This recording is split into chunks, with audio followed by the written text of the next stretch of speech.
Oh, there we go.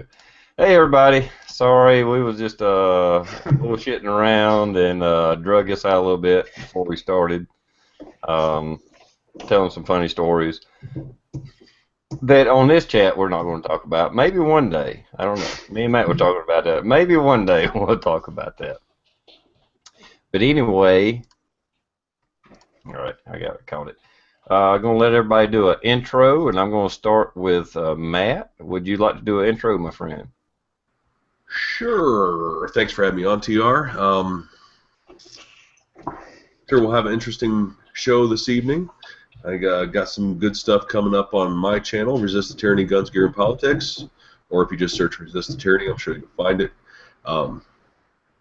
Other than that, catch me on Instagram, which I haven't quite got the hang of using all the time yet, like I do Facebook and Google and all that. But Instagram, Twitter, G+, and Facebook, and is that it? I think that's it.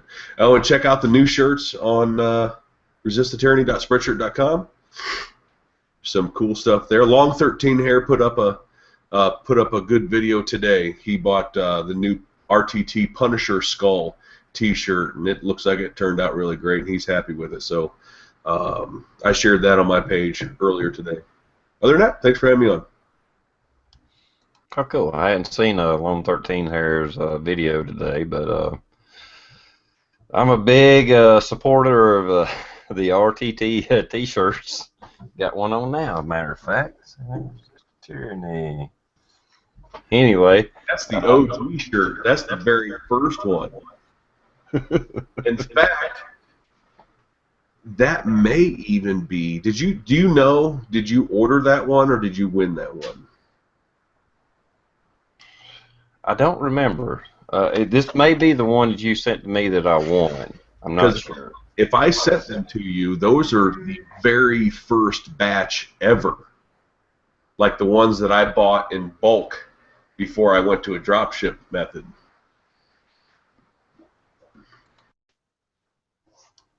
It could be because I won a contest and I won a box of like 100 rounds of 22 and a T-shirt. And this may be it. I'm not sure. I think this is the first shirt I ever got from you.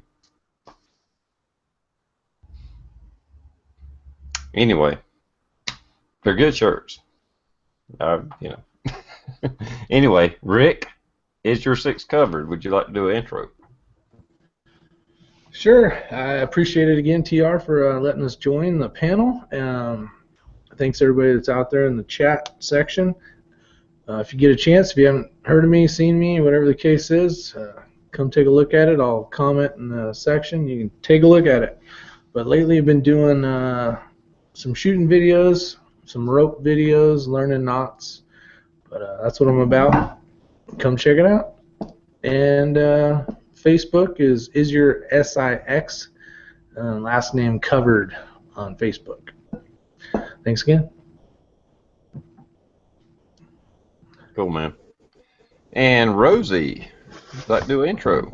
Sure. Thanks for having me on, TR. Rosie O'Kelly channel, variety, a little bit of this, a little bit of that. Just about everybody knows the channel. And also the Rosie Murphy channel, which is a little more serious topics, weekly economic eco-investment update, and reviews, product reviews, and things like that. Enjoy going to the gun range, enjoy doing vintage audio restoration projects, baking, all kinds of things. So check it out, and thanks again, TR, for having me on. Well, absolutely. I appreciate all of you being on here with me. I really appreciate the banner back and forth, us being on here chit-chatting about whatever the subject is. I've seen that the stock market's trying to make a little bit of a comeback, and as usual, if it's okay with you, Rosie, we'll start with you on your economic forecast and what you see is going on with the market, because you are definitely the expert on the panel when it comes to that. Well, so you're very kind. I'm certainly no expert, but I enjoy following it. The investment markets are something that I've followed religiously on a daily basis since really 1982, August of 1982, when this whole extravaganza kicked off at Dow 777. And I remember riding down the road one day in August, and the market jumped 35 points in one day, and that was on a percentage basis, almost unheard of at that time, and that kicked off the big bull market that probably ran until we reached 18,400 in 2000, and I think it was early 2015. We had a pretty severe drop last summer. We went up and tried to make a new high in late fall going into Christmas, and then we recollapsed again into had a dismal January, and we're now trying to get things turned around here. And if you check out my eco investment update on Sunday, which I do put it up every Sunday, it was called Into the Eye of the Hurricane, and we've now reached this point now where we've probably had all the negative news that we're going to have for a little while, and it's going to look like calm is returning, and the ship is righting itself again. And of course, if you know anything about hurricanes, they have a arrival, an eye, and the follow-on. And sometimes the follow-on can be out of the eye can be worse than the leading edge of the hurricane. So I half suspect now for the next 2 months or so, and I'm not surprised by the strength that we've had here. We basically went from 18,000 to our first drop at 15,500, which on a percentage basis for the Dow is pretty big. And now I would expect us to maybe rally 800 points or so before the news starts to come out a little more in a negative sort of format. So enjoy this lull that we're in here. That's what I think it's going to be. We had a real zipping up of gold and silver.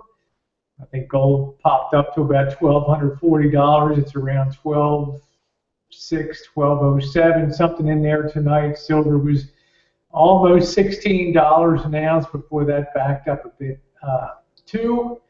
I consider all those things buying opportunities over this coming period because I think that there's much more instability ahead. We've yet to start to write the story on the oil markets and the fallout from that. We have, as I mentioned last week, major drillers like Chesapeake Energy that specialize in drilling offshore. Well, nobody's going to be drilling offshore with $29 a barrel oil, so companies of that ilk are probably 1 foot in the bankruptcy court. There's going to be a lot of debt that's going to have to be written off, and there's going to be a lot of hits taken by a lot of banks. So stay tuned for that. China is trying to stabilize a little bit, but its GDP continues to contract. Not contract, but slow down the rate of growth. Japan had a negative contraction in the last quarter. I think they shrunk at 1.5%. So, you know, we're really missing those drivers on the economy, that thing that's going to stimulate and turn things around. And that's why the Fed and all the central banks are in such a panic with negative interest rates. So it all remains to be seen, the great experiment. And 10-year note still down about 1.79%, something in there. So if you're going to refi, may not be a bad time if you're going to do that, because as I mentioned last week, we're in that zone between when the banks are still willing to write loans because things aren't obviously too bad to them yet, and a low interest rate period. So if rates go significantly lower, it'll be because the economy is really that much more terrible, and you're going to have a difficult time getting. Banks are going to be very gun shy about lending money. So just take this for what it's worth, as sort of interim relief period that we're going to have here, and enjoy the rally. And I think I might be using that to lighten up if I still had some positions on any kind of rally. So let me just mention about oil. Russia, Saudi Arabia are trying to work an output freeze, but even freezing at output levels has still created catastrophically large inventories of above ground supplies of oil. And it does not look like Iran, which is newly coming to the market, wants to play along on quotas and all that. So expect cheating. Expect Russia's going to take a ginormous hit. There's going to be a lot of destabilization there from the price of oil because they're a very oil-dependent economy, and they have every incentive to cheat a little bit. And I think everybody's money needs are very high. So oil looks very saleable. So I don't imagine we're going to get. We may have a rally up to 50 sometime, $50 a barrel, but it's going to take a long time for this production overhang to go away because the money needs are offsetting the desire to cut. So having said that, TR and everybody else, that pretty much is a wrap. Other than that, not a lot of exciting news going on that front. Well, I read a article. I told Matt. I don't know if we were all fair on there. I don't know. There's been like $1.7 trillion lost in the stock market just this year, which is a month and a half. Mm-hmm. And Iran is they're switching over and they're going to euro or yuan dollar for oil, which is a very big deal. I don't think people understand how big a deal that is, but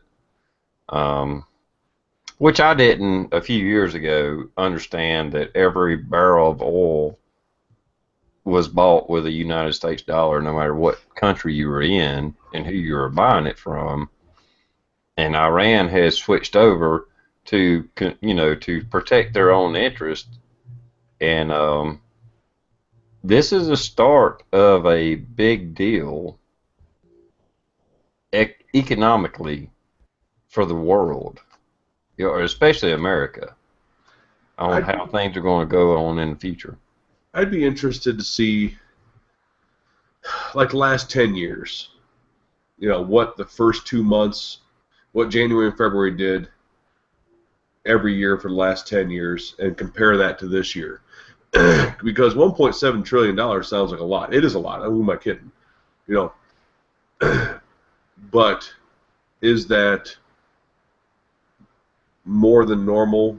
Is it less than? You know what I'm saying? Well, I can answer that for you, Matt, because we have what's called seasonal tendencies in markets, i.e. Santa Claus rally, where traditionally leading up to Christmas we have a rally. We also have the beginning of the year. January is a traditionally strong month. Why? Because pension managers want to get their inflows in early, so they'll potentially be working the whole year. So on a seasonal type basis, January is a typically strong time, whereas the month of September and October tend to be the traditionally weakest 2 months. So actually, this time between Christmas and April is traditionally the strongest time for the market. And there's that old saying, sell in May and go away.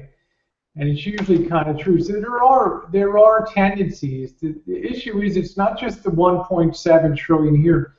It's what's also happened in Japan, and it's what's happened in China and Singapore and Korea and all these other places. The cumulative loss of wealth has just started to change psychology slightly, whereas people were looking at every opportunity, that every drop before, people were rushing in to buy those kind of dips and then ride it back up again.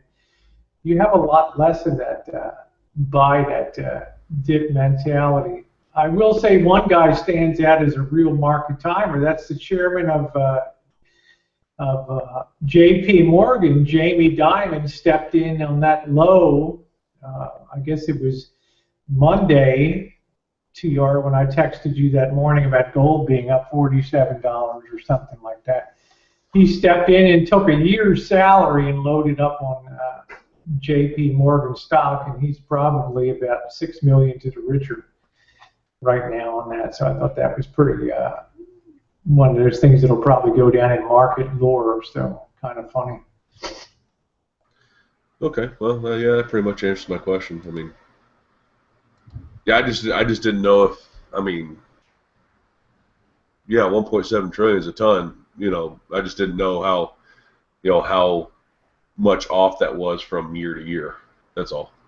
The other thing to look at that's interesting from a long-term perspective is you think about this bubble of the baby boomers starting to retire and are retiring now, and they need to generally liquidate assets on balance. You're generally not building up your assets when you're in retirement. You're usually drawing down on them, and you look at most of the wealth of the country is concentrated within this sort of baby boom generation, and we probably have the most skewed income distribution we've ever had, maybe since the 1920s, with Generation Y, and these generations really scrounging to pay student loans, scrounging to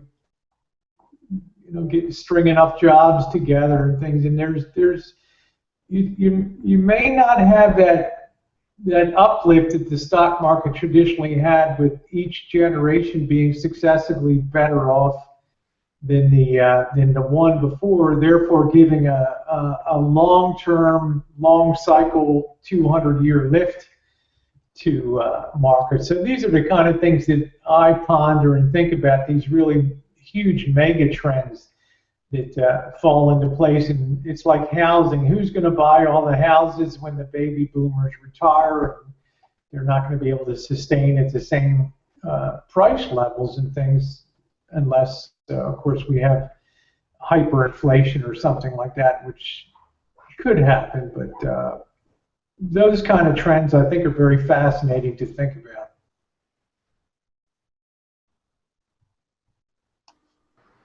Yeah, I mean, we are in a,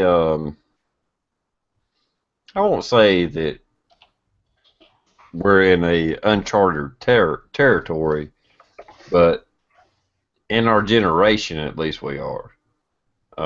There's some volatile things happening in the market, in the world, that in our generation is actually new to us, and most people aren't seeing it and are not understanding it. Because they just think, well, okay, it was a bad year, it'll get better next year, and blah, blah, blah. But there actually is some bigger elements happening, and people aren't paying attention to it. They're worried about the Super Bowl. I'll tell you, when you're looking at things from my perspective and all these, 30-plus years of looking at things, and I never in my lifetime, if you had asked me in 1982, do you think you'll ever see a 1.7% handle on a 10-year U.S. Treasury obligation, I would have said you're out of your mind. But it's part and parcel of how I can compare it to a locomotive that all of a sudden a tidal wave just swept through and just totally swamped the boilers on the train, and you effectively have to figure out a way to dry out, to not only to pump out the water in the tender box, but you also have to dry out your fuel and figure out how in the hell are we going to get a fire going again.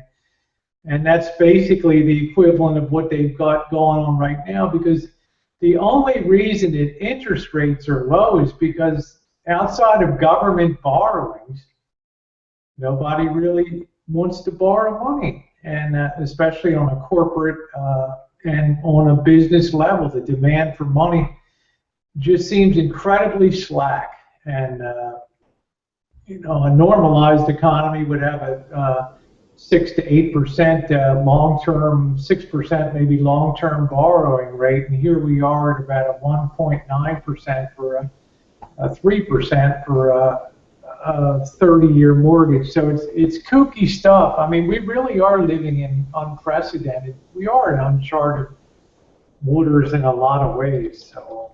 Guinevere asked if it's due to the presidential election year. Presidential election years are generally up years because the current Federal Reserve generally tries to favor the president that's in office at that time.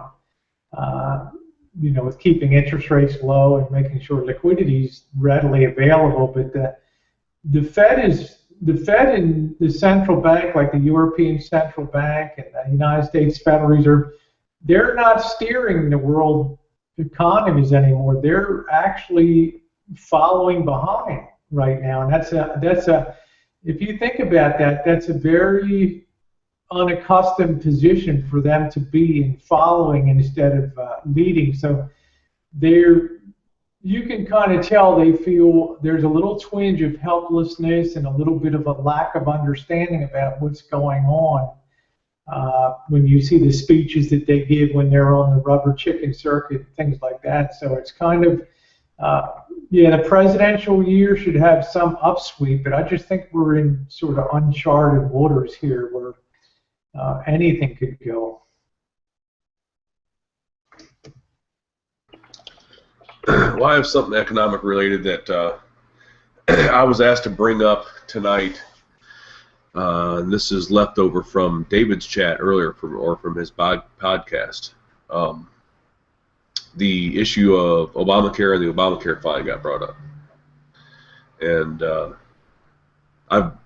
we've talked about this on a handful of occasions, but I want to reiterate exactly how it is that I've been able to avoid paying the Obamacare fine. First of all, I don't have health insurance.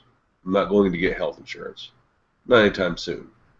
Not as long as vitamin C is still available to me.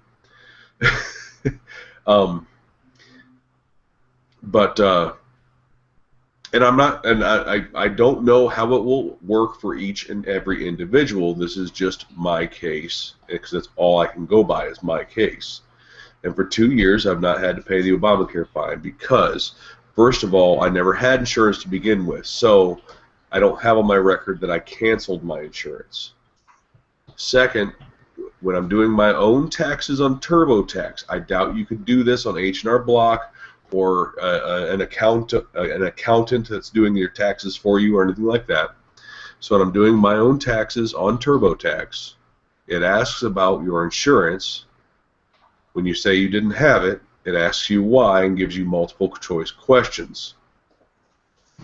When you answer those questions, when I answer those questions saying that what was offered to me through my work was unaffordable and what is offered to me in my area that I live is unaffordable, it has given me the waiver every year. Now, I'm not promising that will work for everybody. I'm sure it depends on how much you make, how much you pay out, how much taxes you pay, and so on. Kids, obviously, if you have children, they're not going to be nearly as lenient on you, where I'm single. So there it is. That's hopefully that answers the people's questions that were asking about it. Somebody was asking about, we found also in the news about China buying the Chicago Stock Exchange. To put it in perspective, and some people need to know what's the impact of that, and there's really not. It's like if somebody went out and bought a single A baseball team or something like that. It's not, you have major league, triple A, double A, single A, and it's really a non-exchange. It's not like the Chicago Board of Trade or the Chicago Mercantile Exchange where billions and trillions of dollars of commodities futures are traded, stock and commodity futures.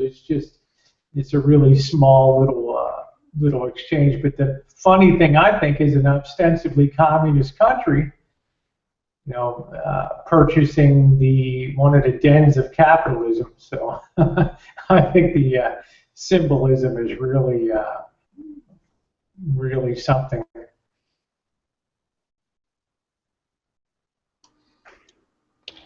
Yeah, on the insurance, unfortunately, where I work at, I don't have a choice. If I don't buy their insurance, I have to prove they have insurance somewhere else, which is kind of weird. I'm sure there's some kind of federal tax law thingamajig or something going on there.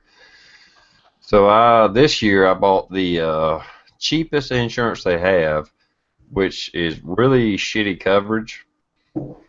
But if I have to go to the doctor for your normal whatever, you know, I got the flu or something, there are doctors around here now they don't accept insurance.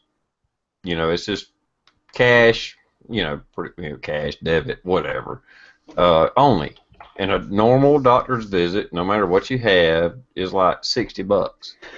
And that's actually cheaper than me going to the doctor and using insurance.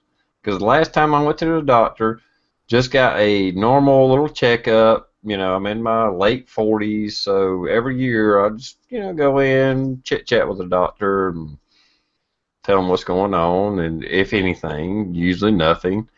And, just because it was there. Normally it didn't cost me a dime. The last time I went last year, I got insurance. I get a bill from the doctor for $85 fucking dollars with insurance, and I went in there for no reason, just for a checkup. And I was like, well, I'll never go to a fucking doctor again. If using my insurance cost me $85 to go in there and him to tell me, yeah, you're doing good, man. You're getting a little older, blah, blah, blah. And it cost me $85 for that? Well, hell, I know I'm getting older. I don't need to spend $85 for him to tell me that. So I'm not going to the doctor again. So I went to the cheapest insurance. And if I do have a problem, I'll go to one of these doctors that don't even accept insurance. Pay them $60 to prescribe me some antibiotic or whatever it is I need for whatever ailment I have. So in other words, I have been forced to use insurance, but I'm not going to use it unless like I get in a really bad accident or something. Right. If I remember the last numbers that I saw about it, more people lost their insurance and weren't able to get insurance again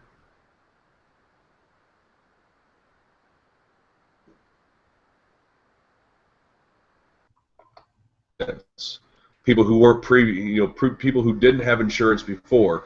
There was less people that gained insurance than what lost their insurance. And then, if I remember the number correctly, something like half or more than half of the people that had insurance and weren't able to get insurance again also lost their jobs because the companies weren't able to afford to have that many employees anymore because of Obamacare. It's been a total failure, and it has cost Americans billions of dollars. Oh yeah, the Obamacare has been a total fucking failure. We were much better before Obamacare. And even before that, even the Clintons with some of the Medicare things that they passed and what have you, anytime the government gets involved in our medical care, it turns to shit. So the more they do, the more shit we get. That's just the way it is. Yep. And anything I can do, I mean, I'll tell my story 100 times if I have to. Anything I can do to help people avoid the fine and avoid having to have insurance.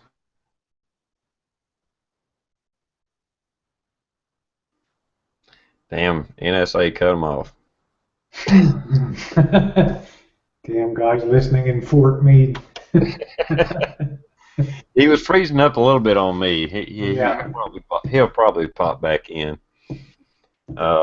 But yeah, anytime the government gets involved in anything in our personal life, it's never a good thing. And that's what upsets me about these millennials, as we call them now, the younger generation in their 20s now. They're so freaking just unaware, uneducated. I don't care if they're going to college and have a college degree. They're still uneducated because they think somehow, some way, they think, well, the government should provide this for us, and they have no idea the framework or what have you that needs to happen for that to give them that, free thing that they think they're getting. Go ahead, Matt. You back yet? Yeah, I don't know what happened. That happened last week too. I think I need to clean out my computer is what it is. Okay, so I'm going to screen share this. This is the Resist the Tyranny page. And I posted this. Sanders claims that health care is a, quote, right, and therefore the government should provide it for free. Okay, the Second Amendment is a constitutionally acknowledged right, so is everyone getting a free AR-15? This asshat, Bill Rise Knight, I don't know if anybody can read that, says, he's a liberal, may you and yours get a weird disease with no easy diagnosis or cure.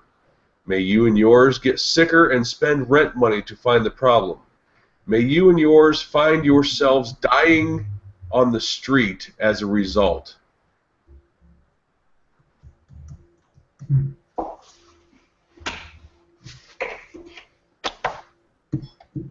Classy. What a jackass. Yeah, I mean, people are so fucking ignorant of what is going on, what the laws are, what being an American means, period. I don't know. I don't even know where to go with that. That's just so fucked up. But the little meme thing you posted, yeah, I agree with that. It's like, where to start? I mean, everybody out there in the audience, the people in the comments get it. There's nothing free. There is no such thing as free. The only thing that's free in life is courtesy from another person. If you receive some kind of good, I don't give a shit what it is, somebody paid for it. If I hold the door open for a lady, that's free. That didn't cost anybody anything other than my time. It's all a zero-sum game. That's exactly right. Yep.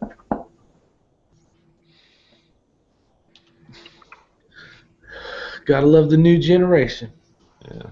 And Pop's Quest start by giving me my AR-15. That son of a bitch has got like 15 AR-15s. He don't need another one.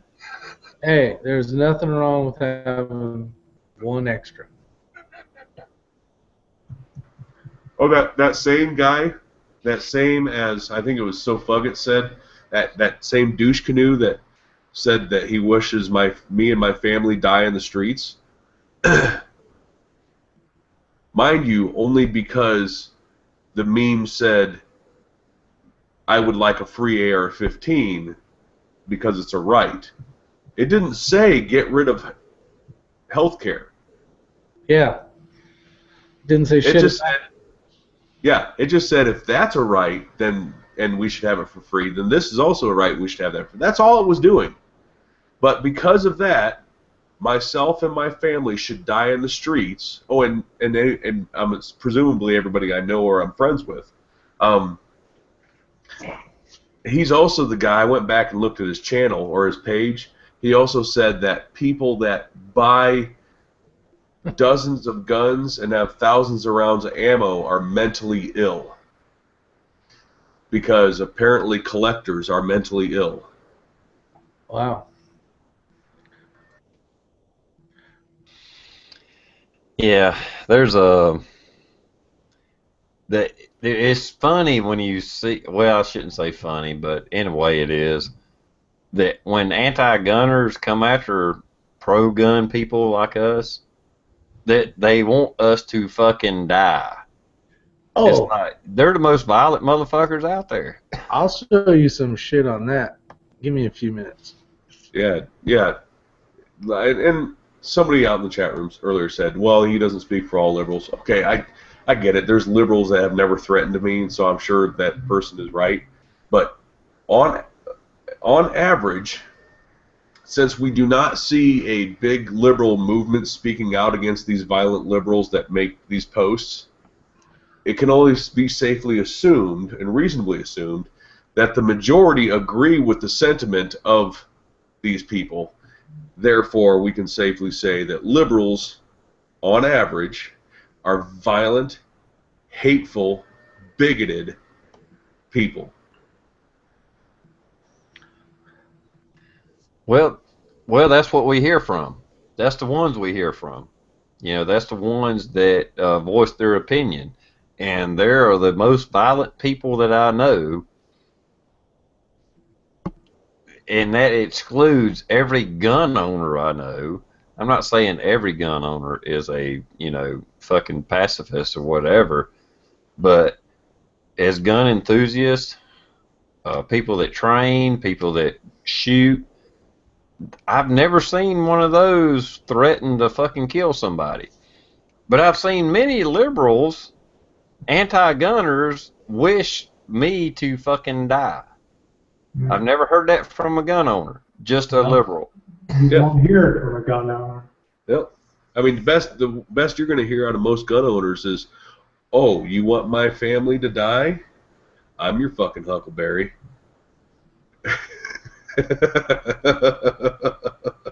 Take that for what it is. Oh, here you go. I gotta fucking show you guys this shit.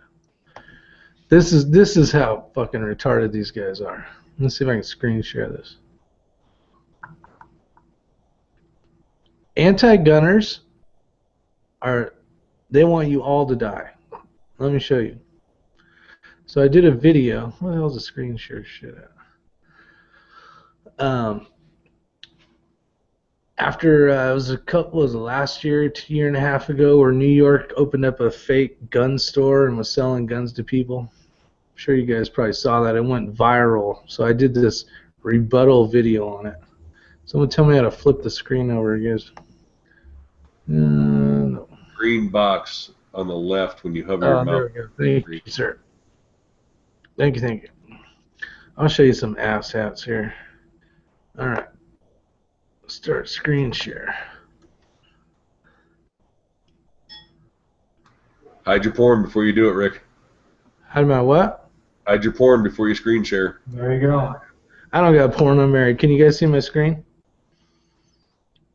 Can you see it? Yes. All right. Yeah, I've made you Look at this one. Can't wait until your kids get shot to death at school, and then to hear you still say you care about the Second Amendment.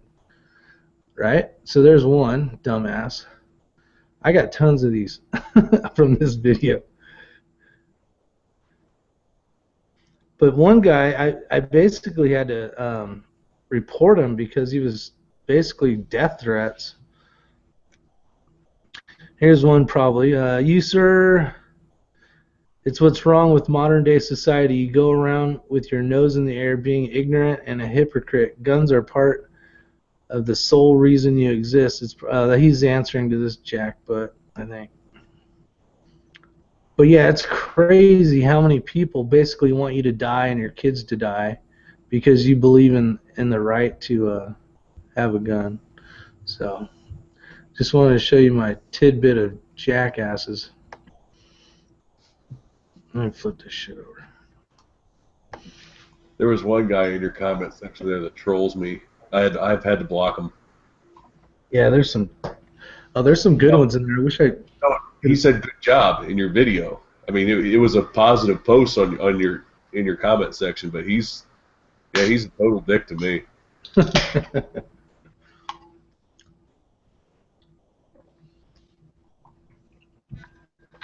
That's because you know what? That's because you shoot those plastic guns, Matt. I'll give Right. TR the link and he can. I like third option. Says, if gun owners were as violent as anti-gunners claim, then there wouldn't be any anti-gunners. True. Exactly. We done killed everybody. Yeah. If we were half of what people think we are, there wouldn't be anybody around but us, and we'd still be doing shootouts in the street. Yeah. Hey, TR, put it in there if the people want to read all the crazy comments. If you share it with them. It's too late for this generation because they're already born, but to the liberal parents and the soon-to-be liberal parents, condoms. Use condoms. Please. For the sake of Detroit and California, use condoms.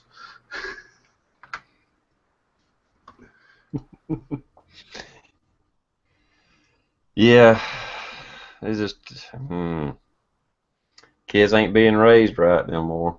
I'm not saying all kids. I know a lot of people out there are raising their kids the right way, but in general, you'll have to agree that there is a class of fucking pussies being raised right now that I am scared to death when they take over and start leading this country.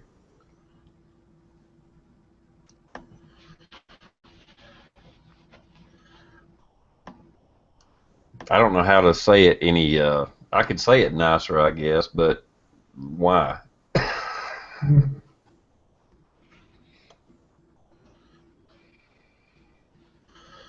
Amen to that, my friend. Hey, the truth hurts. Yeah. Okay, you know, Guinevere said liberals don't use condoms, they use abortions. Okay, to the future liberal parents, sharpen your coat hangers.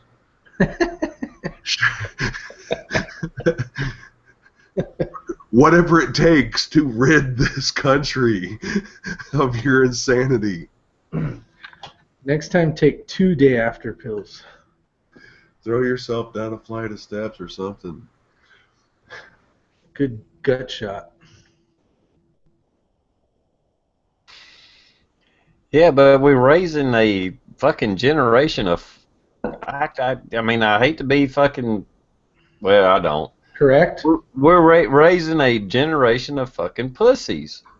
You know, they're fucking. Oh, I don't want hate speech. You can't fucking offend me. You know, on these college campuses and stuff like that. We should ban free speech because it offends me. Who in the hell is raising these fucking wimps? When in our history of America have we transcended into this wussification of America? It's like you should be doing something to defend somebody, almost.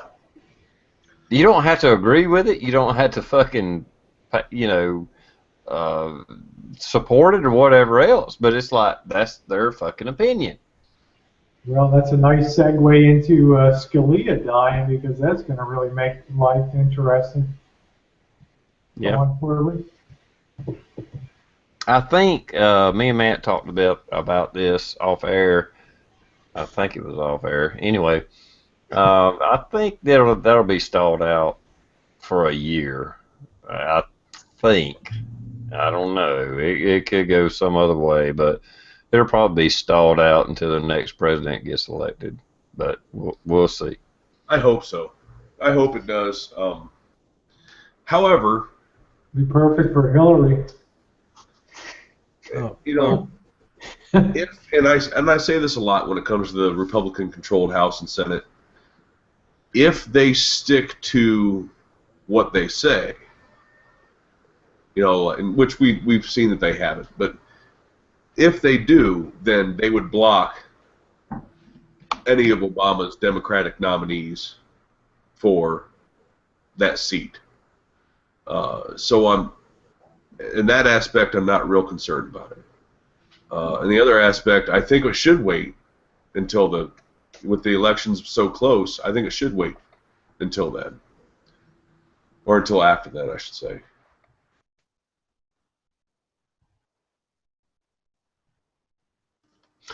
Yeah, and if there's any hope for the Republican Party, which I'm more a libertarian than I am a Republican, they'll just, like I said, keep pushing it away, um, not nominating whoever Obama puts in there. If he had nominates somebody and they pass it, there's no hope. Yep. I agree. Because that just proves that it's all one party. There is no two-party system. It's one party. So we'll let them decide their fate. If they want us to actually still believe in a party system, which they've failed us many, many, many times, we'll see what they do. I would like to touch on the Justice Scalia death real quick. And this is I wasn't gonna do this. I told myself I wasn't gonna cry. No,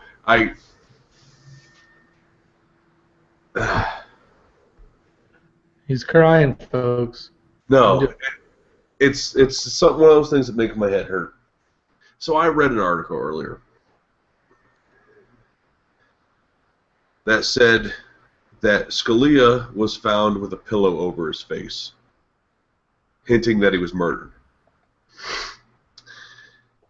The problem with this article, and if you go to the Resist Tyranny page, I basically posted it as, we talk about the mainstream media being so bad, but here is an article that is an accurate representation of how bad the alternative media is as well. Because what they're reporting is that the rancher, the guy one of the two guys that supposedly found Scalia, said, we found him laying there resting peacefully, as if he hadn't woken up from a nap yet, right? The very next quote they give is, we found him with a pillow over his face. Now wait a second. Just wait a damn second. You really think readers are that fucking stupid? You're going to sit here and tell me that you describe a man that looks like he was just murdered as a man who is resting peacefully as if he had as if he had not woken up from a nap yet. Come on, people, be smarter than that. You can't have it both ways.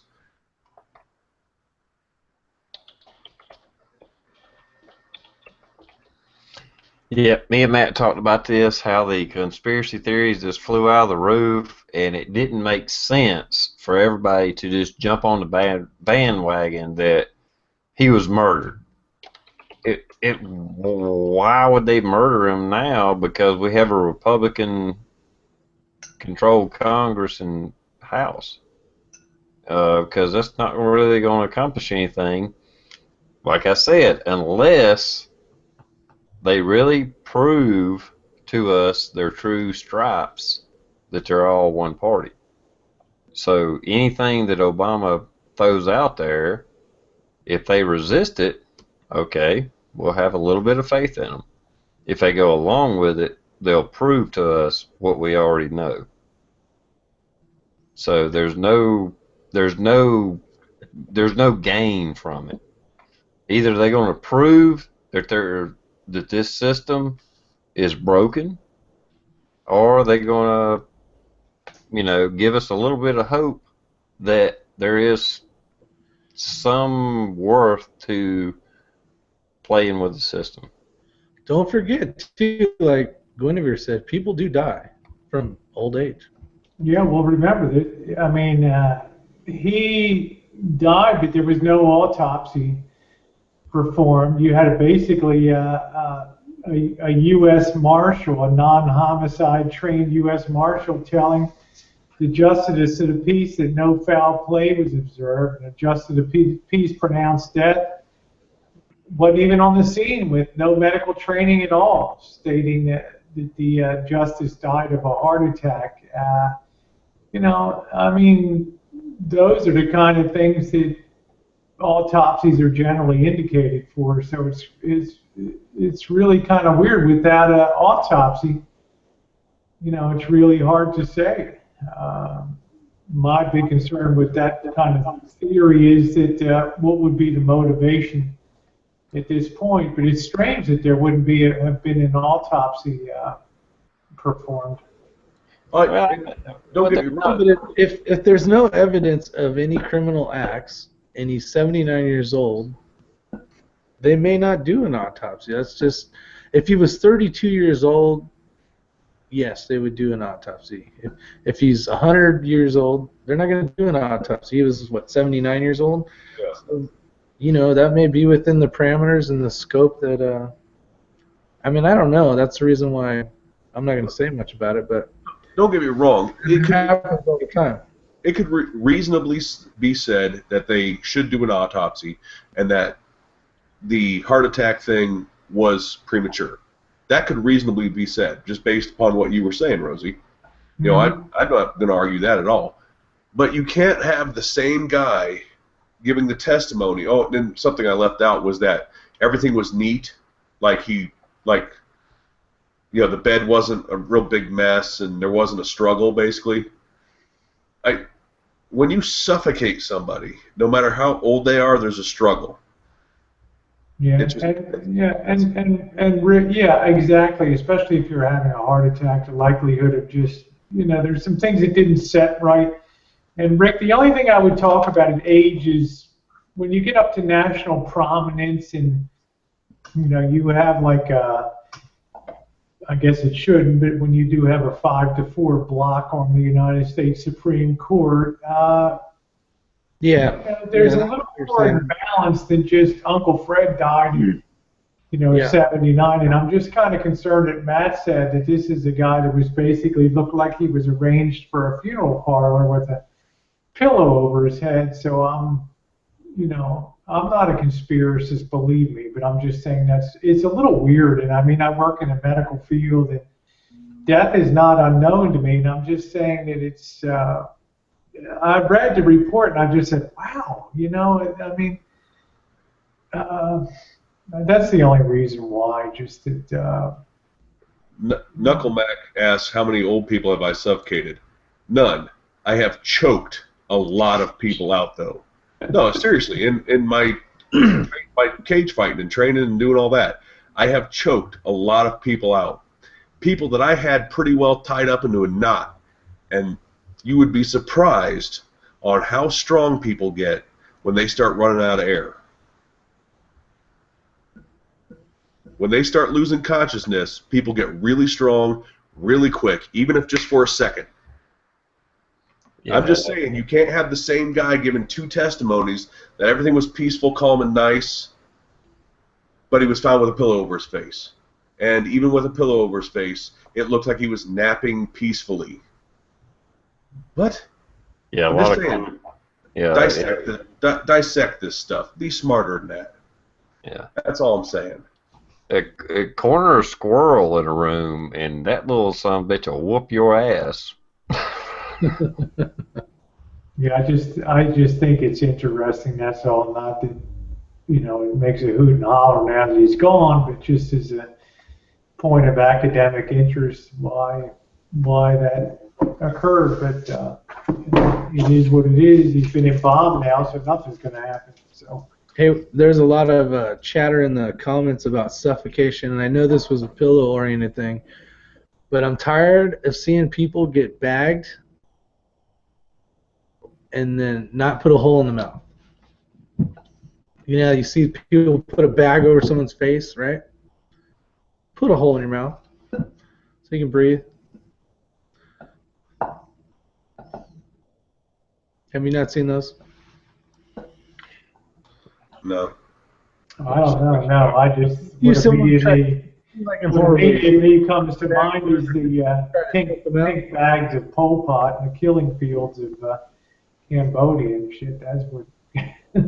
Put a hole in the bag. Well, I mean, as far as him not being an autopsy, Rosie, you have more experience in this than me, but I know they don't do a autopsy on everybody that dies, period. Um, and with a man right at 80 years old, it's kind of understandable that they might have not done Yes, an it is. autopsy. Yep, I agree. Yep. Yeah. Just You that the, a couple coroners of that county are kind of aghast that that was the decision that was made. But as you say, TR, it could be in total deference to the family and just, let's not go crazy here and let's just honor the man and bury him and move on. So. yeah, because an autopsy is actually a something. I mean, I know the person has already passed away. It don't matter, but at the same time, unless foul play is suspected, I don't think an autopsy is necessary. Because I know, you know, if your loved one passed away, you don't want a coroner slicing and dicing them Of up, course not. Of course. for no reason, because we know why they died. They died of cancer, they died of old age, or whatever it was. So unless foul play is suspected, there shouldn't be an autopsy. And so I think in this case, okay, he's 79 years old, probably just died of natural causes, whatever it was, and there shouldn't be an autopsy. So the fact that there wasn't an autopsy shouldn't trigger a conspiracy theory that, oh, they're covering up a murder. Because, like we said, there's a Republican House and Senate in charge. It's not like the Democrats, some Democratic, fucking secret agent went in there and fucking poisoned the guy so we can get another Supreme Court guy in there to, ban guns. Well, That's the that's why I conspiracy. say that's what holds me back from, anything other than thinking, well, just let's bury him and be done. I mean, that's it. So. Yeah, TR, based on what you were saying, let's put that together. That's actually pretty comical. The U.S. Marshal was in on it. The rancher was in on it. At least one person of the hunting party was in on it. Everybody in Congress was in on it. Everybody on the sitting Supreme Court justices were in on it. Everybody in the media is in on it. I mean, we're talking about a lot of people.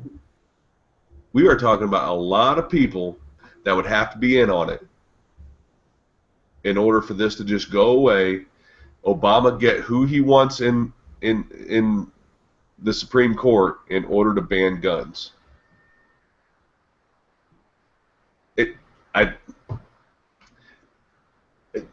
Far be it from me to start like talking sense using things like Occam's razor, but he was 80 years old. He probably died of natural causes. He had a very stressful job. Yeah, he was appointed in by Reagan, if I'm not mistaken. He's been around a while. I'm just surprised he outlived some of the other ones on there. So. Oh, yeah. I mean, he died before some of the other ones on there. So. I'm surprised. What's his name? Thomas is still kicking.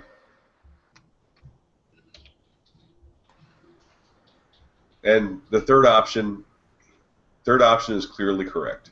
I should know this by now. The third option is always clearly correct. My apologies for ever doubting you, sir. You people clearly have no idea what you're talking about. It was aliens. There we go. Lizard people. God, I'll toast to that. There we go. It was little green lizard people from the hollow earth, the hollow flat earth, however that works, that crawled into his mouth and blocked off the airway by playing Twister in his esophagus. He was stuck and then crawled out, stuck a pillow over his head, straightened up the room, and not leaving one slimy little print anywhere. Well, I guess your boy Eric Holder will be nominated if Hillary gets in. That'll be fun. Yeah, we got a bunch of asshats running for office right now. So that's an. I talked about this Sunday. That's why we hadn't really talked about the primary race, because all I see is asshats, or whatever you want to call them. Fucktards. Yeah, I mean, I kind of lean, I still lean toward Republicans, and I actually, not that I really like Trump, but I hope Trump gets it, just for the fucking entertainment value of nothing else. You know what? You can't get any worse. There will be no honeymoon with with Trump in the White House. I'm We'll telling be fucking shooting missiles in the first week. It'd be awesome. you. And you know what? He won't give a fuck. You know, that's the funny thing. You know? Well, the thing about it is the Republican, the GOP fucking hates Trump. Yeah, of course. He's a loose cannon. Yep. Yeah, so in a way, I think that's better for us, because he'll want to do shit and they will resist him and nothing will get done. And like I've said many, many times, if the president and the Congress and the House does not fucking agree on anything, nothing will get done. The more they don't get shit done, the better off we are. Because every time they all rally together, it fucking hurts us. Every freaking time. Anytime they all get together on something and say, yes, this is what we need to do, we suffer. I was talking to Shammer on the phone earlier, and we were having a similar conversation. And I think we would be safe if either Trump or Sanders got in. And we had the very similar conversation about Sanders as well. None of the Republicans like Sanders, and most of the Democrats don't like Sanders.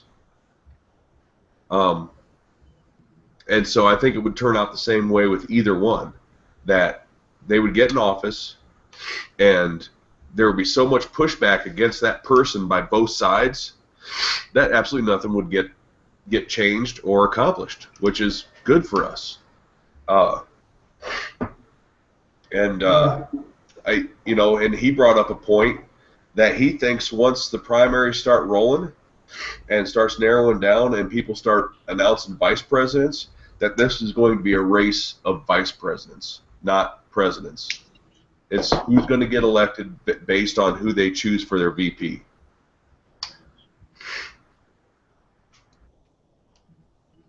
That's a good point. I hadn't thought about that. But I agree with you. If Sanders and Trump, either one, I definitely agree with that. Either one, the House and the Senate are not going to really back them. They're going to resist anything they want to do, and either one of them are going to resist what the Senate and House does. So as long as Sanders or Trump gets in there, we're way better off than a Hillary or a Jeb Bush.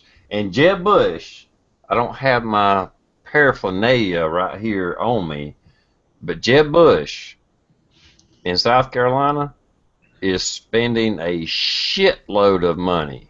The GOP, the Republican, party, is fucking backing Jeb Bush like you would not believe. I get flyers in the mail almost every freaking day pushing Jeb Bush. They may not say Jeb Bush. They're just flyers that are Downing Cruz, Rubio, anybody else. That's your Republican Central Committee at work. Yesterday, Trump was in South Carolina, I believe. That's your Republican Central Committee at work there, TR. Anybody see what Obama's head economist said about Sanders? Yeah, he said that after basically carefully reviewing all of Sanders' proposals, like free this, free that, and health care, and blah, blah, blah, he described it, how's this for not PC? He described it as puppy dogs and rainbows. that Sanders' economic plan was made of puppy dogs and rainbows. I was like, holy shit. When Obama's senior economist, Mr. Socialist himself, when his senior economist says, you're fucking nuts because that won't work, because you can't have everything free, yeah. Well, that's just the thing. This guy believes in his heart of hearts that you can. That's the real tragedy of it. This guy's got no basic grounding in economic reality. It's all feel-good, populism. But I predict he'll get plenty of traction. Oh, I hope Sanders continues to rally on. I hope Sanders gets the Democratic nomination. That's why I'll be watching South Carolina to see how he does and what should be a runaway for Hillary Clinton down there. It would be very interesting to see how a liberal from Vermont does down south. I mean, if he gets any kind of traction at all down there, is not totally laughable, I'd say Hillary's got a ginormous problem on her hands. But that's another thing. I think Bernie is easier to beat than Hillary. By most of the Republican candidates, I think Bernie is easier to beat than Hillary. And that's not because of debating skills. That's not because she's going to win in the debates. She's harder to beat because of who she is. She's an economic powerhouse with a name, and she's a woman. She needs to be in jail. She shouldn't even be able to fucking. Yeah, I guess I take the opposite side of that, Matt. I just think when you talk about a breath of fresh air and things like that, the more we go along, and if things continue to get rough on the economic front, it's going to be very easy to paint Hillary as the establishment senator, the Wall Street senator from New York, blah, blah, blah, more of the same. I think it's going to be easier to beat Hillary than Sanders, but we'll see. I understand what you're saying, and there's a lot to be said for that. Well, no, you bring up a good point. I'm not going to dispute that at all. That's just been my thought about Hillary the whole time, is that it was something that we talked about 2 years ago on shows like this, where when we were talking about the possibility of Hillary possibly running for president and all that all the people who voted for Clinton, all the people who voted for Obama because he's black will vote for Hillary because she's a woman. I'm not saying that's true. Just it was a reasonable assumption to make based on how people were talking at the time. Well, with Obama, did they not fucking almost blackmail people into? It's like, if you don't vote for Obama, if you don't support Obama, you're a racist. Oh yeah. And I see the same thing with Hillary. It's like, well, if you don't support Hillary, you're a sexist. Yeah, see, that's going to backfire though. There's, women aren't that shallow to just toe that line. And she has to be very careful when she gets a Madeleine Albright up there and shooting off her mouth. You turn off a lot of, the last thing you want to be is a politician that thinks you have some group in your pocket. I mean, you think again on that. And I know a lot of women that won't vote for Hillary Clinton. Yes, yeah. And I would like to go on the record right now saying sexism is wrong. I do not believe in it. Sexism is wrong, and wrong is for women.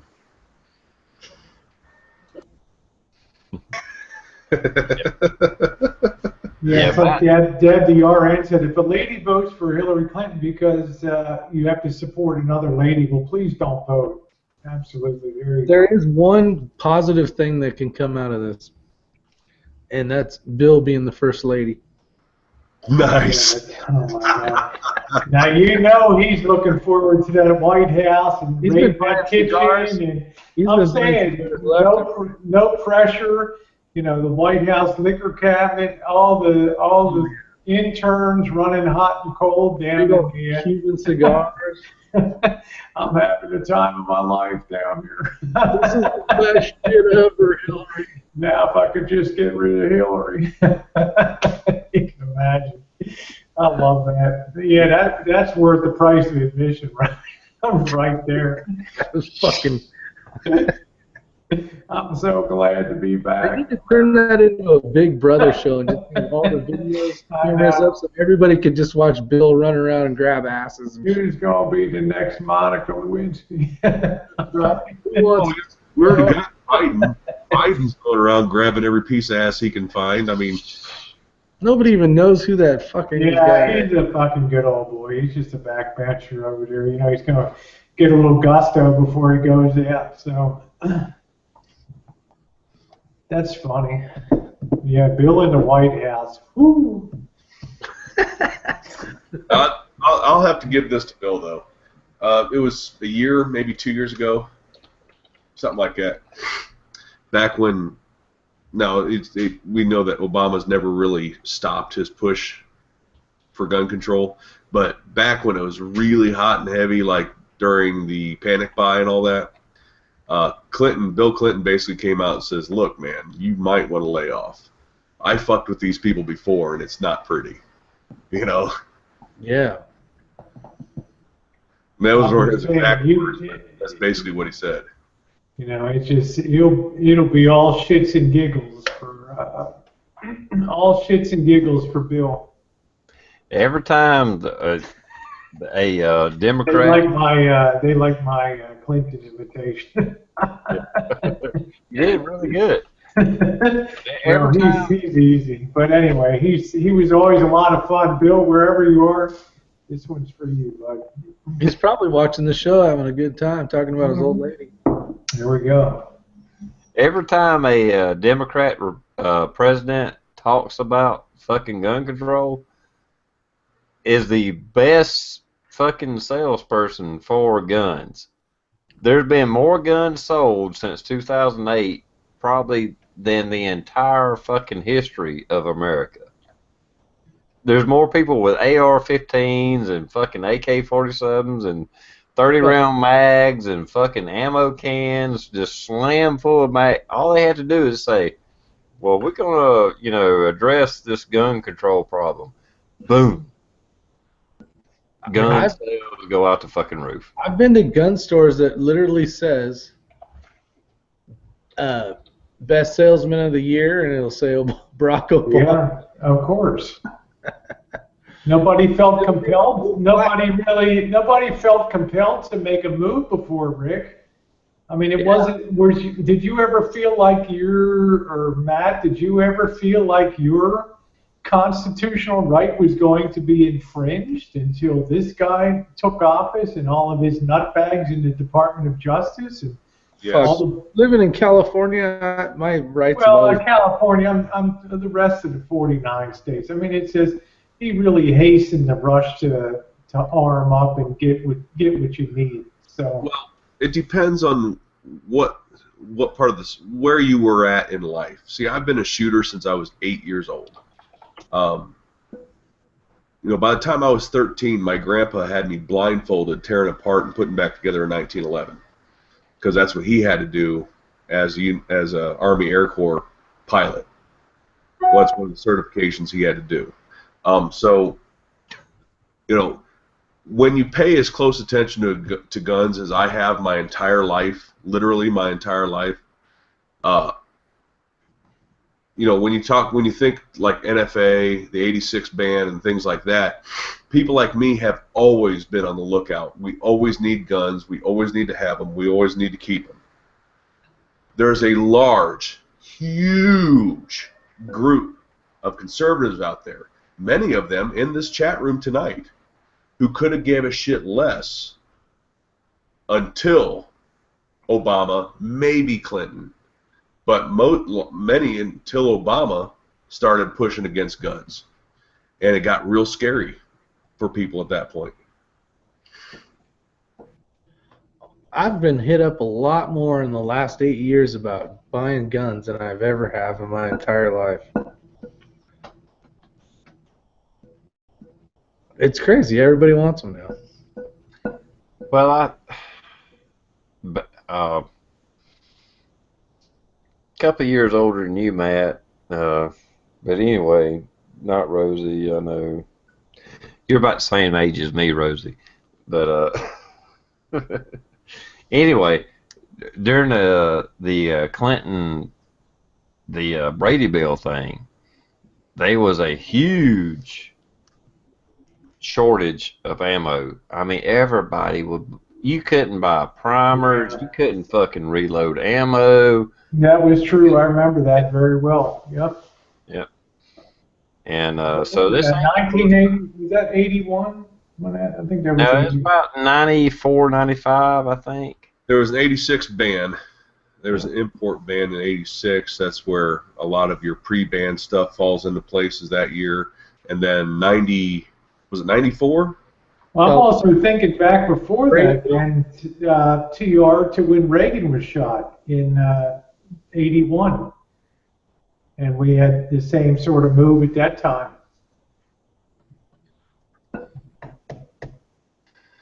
Well, the Brady Bill. That John Hinckley took a shot at Reagan.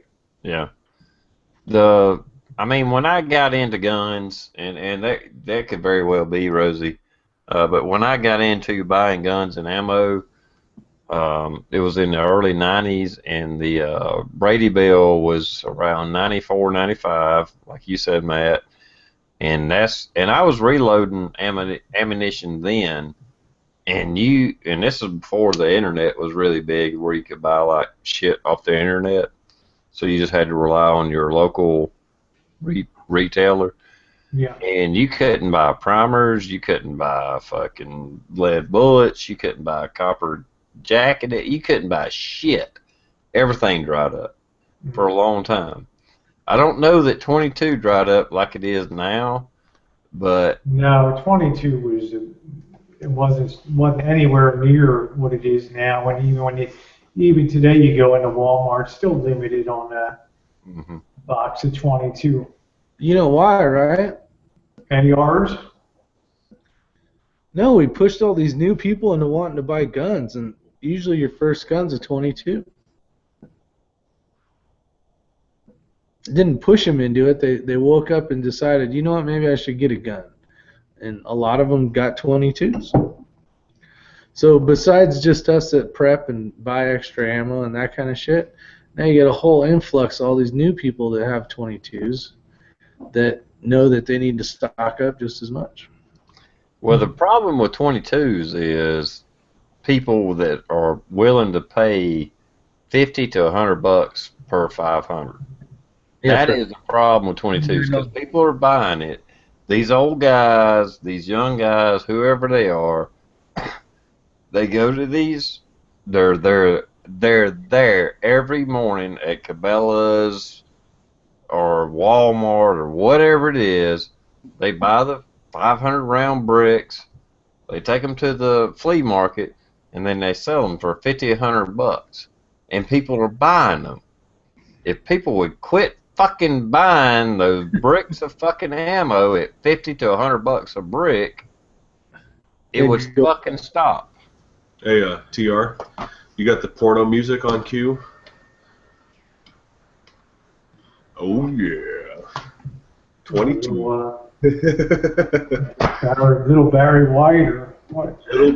Little bricks of gold. Marvin Gaye. And I don't even own a 22 anymore. There's like 2,000 rounds here. I was about to say, Matt don't even own a 22. Yeah, but it's nice to have the ammo though. You know, nothing wrong with that. I'm taking bids now. Yeah, it could be a very valuable thing. Hell yeah, better than gold. I would never have predicted the shortage of 22s lasting this long.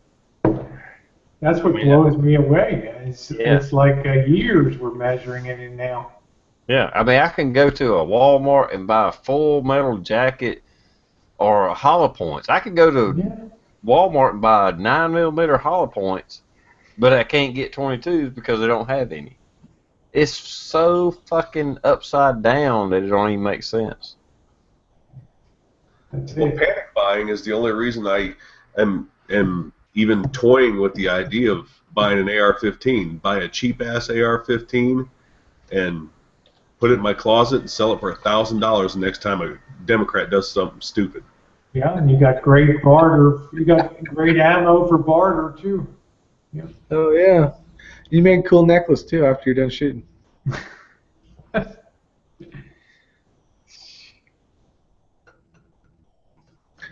No ammo's cheap anymore. No, it's I mean, you can't even get 54R for cheap anymore. That stuff used to be real cheap. Yeah, that dried up quick. I'm glad I don't shoot my Mosin much. I mean, I got a few spam cans laying around that are unopened, and then a full ammo can full of it loose, because I don't ever want to have to buy any. That's the only reason I'm not looking at one of those. What are they? Those.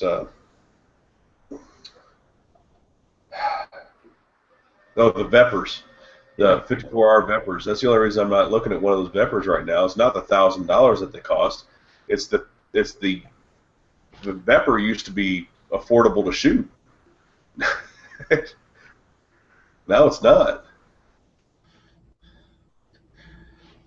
Yeah, well, I enjoy shooting AR. I really enjoy it. Well, me and Matt talked about this a few times, and with Matt, where you're at, Matt, you would have a much greater chance of having that long range shot that you may need, but in general, in a shit hit the fan situation, a AR or a AK, either one, whatever your preference is, we're talking short to medium range, and you don't need that 308 or that 30-06 or that 7.62 by 54. Most combat situations, you're dealing in short range, so it's nice to have if you can afford it and you can, do it, fine. But for the most part, AR or AK is probably going to get the job done. Yeah, you can now actual ranges around here that go out to 1,000 yards aren't that common. But if you are able, if you have a vehicle that you can get out in the desert with and take like a big 20-inch gong or something like that, or a large target, it's not uncommon to be able to shoot 7, 8, 900,000 yards. It's just a matter of setting it all up, driving 1,000 yards out, having a clear path to shoot that 1,000.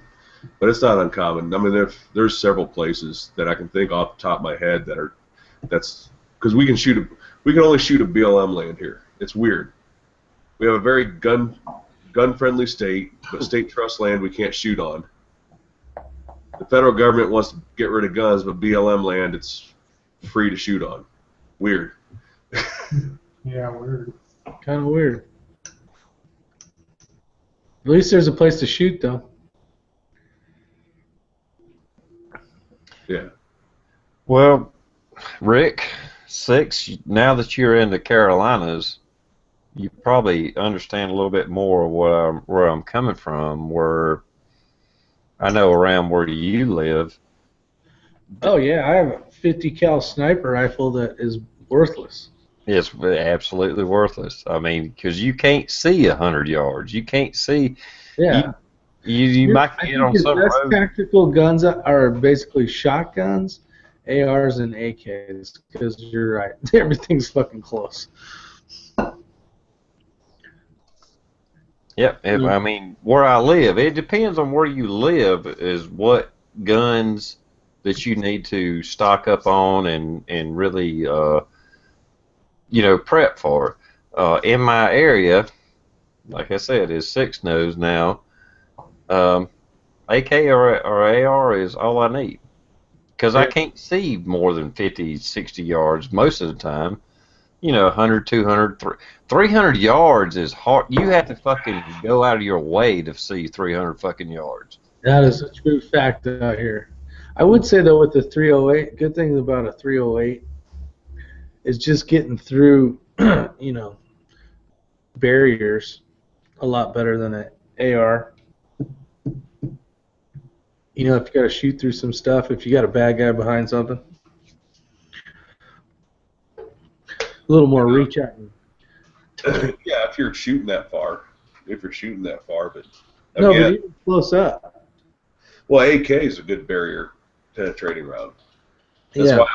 why I always say, you know, I've as much shit talking as I do about ARs. They're good open range rifles.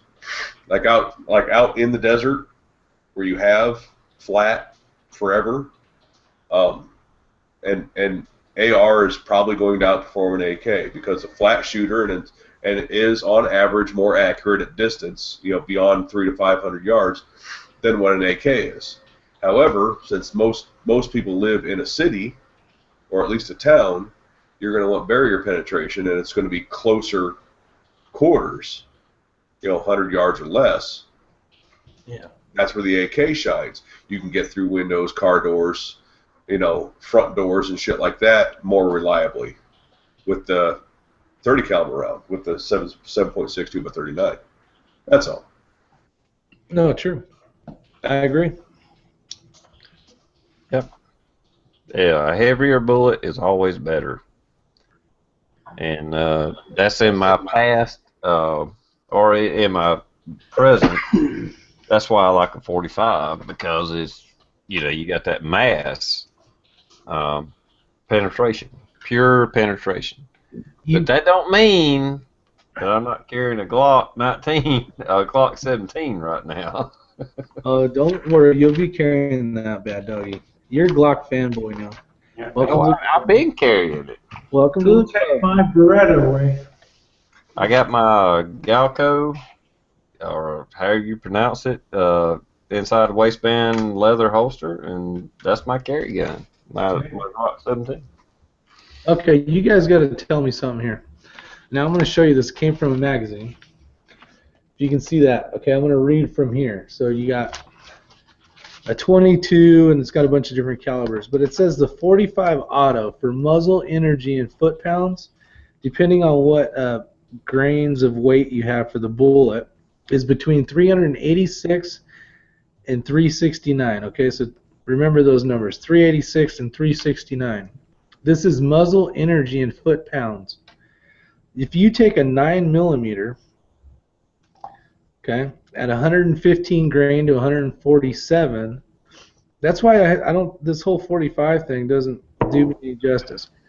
If this is correct data, foot-pounds is 341 to 310. So, What do you get? so foot-pounds of energy between a 45 and a 9, that little tiny bit of distance, basically 40 at its highest, 40 pounds of energy, you can have, depending on what 1911 style gun you have or whatever 45 you have, think about how much more ammo you can carry with a 9mm. Yeah, the only thing that I would say that would disrupt that is if you look at the FBI stats from years ago, today, whatever, the 45 is second to a 357 Magnum with a 125 grain bullet traveling at 1,400 feet per second. It depends on the ammo, but the number one man stopper, one shot stop, according to the FBI, is a 357. Second is a 45. Third is a 9mm. Now, you know, you can throw in all kind of equations of how they come up with those stats, but that is the stats. I can believe that. Second, 38's got to be in there with the 9mm. But go Now, ahead. what you said was right, TR, with the exception of the 44 Remington mag, just because it's in here. They're way up in the 900s for feet, or muzzle energy in feet per pounds. But the 40 caliber Smith & Wesson is 479 to 361, so it outperforms the 45. So there's 2 extra rounds. Now, if you go to a 9mm, I mean, obviously it depends on what gun you're talking about. But that's the reason why the whole 45 myth thing, it's you can't argue it anymore. The ammo's too good now. Well, yeah. Here's the thing: is TR is not incorrect, but No, I said he was correct. the difference between second and third is so minute, it's almost not worth mentioning. They're with modern ammunition, they're basically tied. The only reason that there's any sort of quote stopping power that the 45 has over the 9mm is because the 45 on average, I'm not saying all the time because people are gonna be like, why this and that and blah blah blah. On average, the 45 goes in and stops, meaning it's dispersing all that energy into the human being, where the 9mm has a much higher velocity and goes through. I was in a house where there was a shootout, and the only rounds that came through the house were 9mm. The 380s, the 40s, and 45s stayed in the walls. So that has a lot to do with that stopping power, is because the 45, being a slower, bigger round, when it hits something more solid, it has a tendency to slow down quickly, decelerate fast, and stop, where the 9mm goes through because of its smaller size and higher velocity. So it depends on how you want to look at that test. But for stopping power, the 45 probably does have more because it loses its energy quickly in the human being. But again, with modern ammunition, the ballistics are so close together, it's almost not worth mentioning anymore.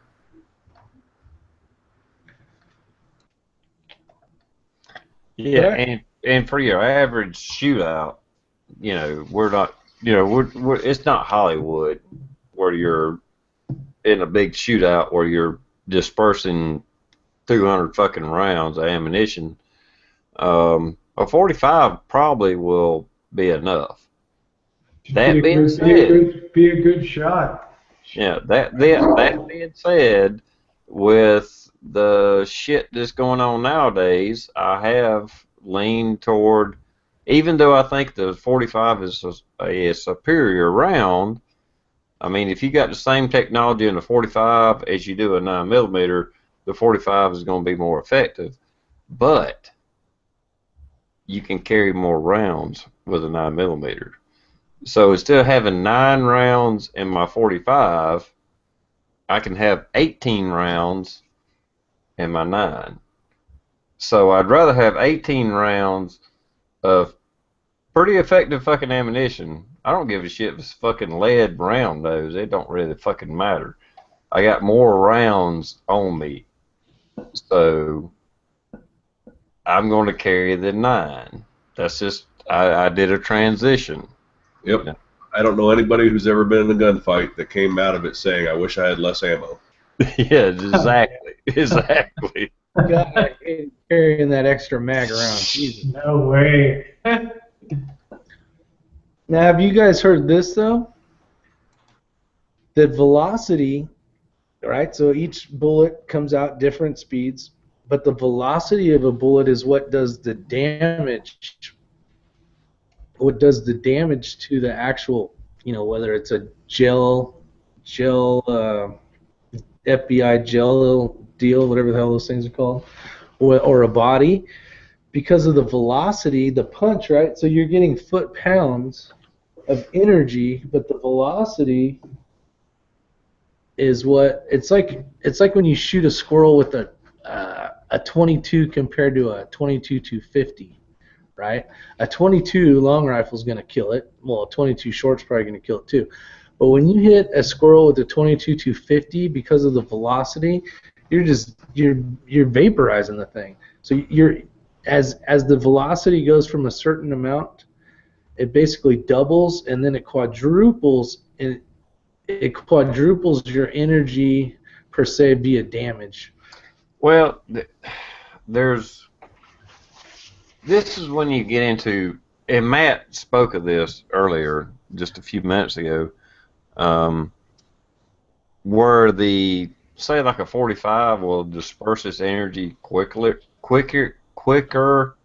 You know, it'll, if you shoot a person with a 45, a good quality high hollow point, it'll disperse its energy very quick, and they will feel all that energy.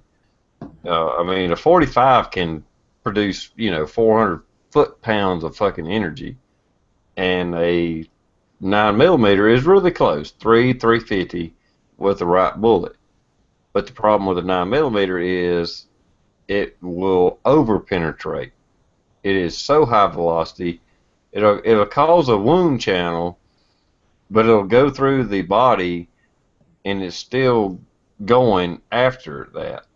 So the person that gets shot don't actually get that foot-pounds of energy, imposed on them. And this is when we get into a gray area, because do you want penetration, do you want expansion, or do you just want to punch a fucking hole in somebody? If you place your shots right, it really don't fucking matter. I mean, if you rip a hole through somebody, more than likely, I don't care if it's a 25 auto, a 32, a 45, or a 9mm, if they know they got shot, more than likely it's going to make them stop and think about the situation, if not hit the ground. So it's more about bullet placement than anything. True. I agree with that. I just want to make every round count. And let's think about the size. The 45 ACP, 0.45, right? 0.45 is closest to 1.12 millimeter, right? 9mm is 0.9. That's not that big a difference. 0.9 compared to 1.12.